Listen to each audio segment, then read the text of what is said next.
ضلع نظام آباد میں خوفناک سڑک حادثہ، 4 افراد ہلاک۔ تلنگانہ کے نظام آباد ڈسٹرکٹ میں ایک افسوسناک سڑک حادثہ پیش آیا۔ اونڈاولی منڈل کے گنارم کے قریب قومی شاہراہ 44 پر رات تقریباً 2 بجے ایک ٹریول بس بے قابو ہو کر الٹ گئی۔ اس حادثے میں 4 افراد ہلاک ہو گئے جبکہ کئی مسافر زخمی ہو گئے۔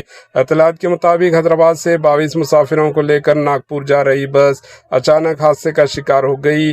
واقعے کی اطلاع ملتے ہی قریب کی ٹول پلازا کے عملہ نے فوری طور پر زخمیوں کو سرکاری ہسپتال منتقل کیا۔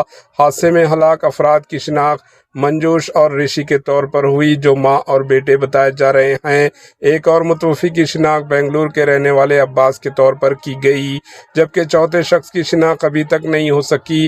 پولیس نے اس سلسلے میں کیس درج کر کے حادثے کی وجوہات کی تحقیقات شروع کر دی۔ Bureau report, AHN news.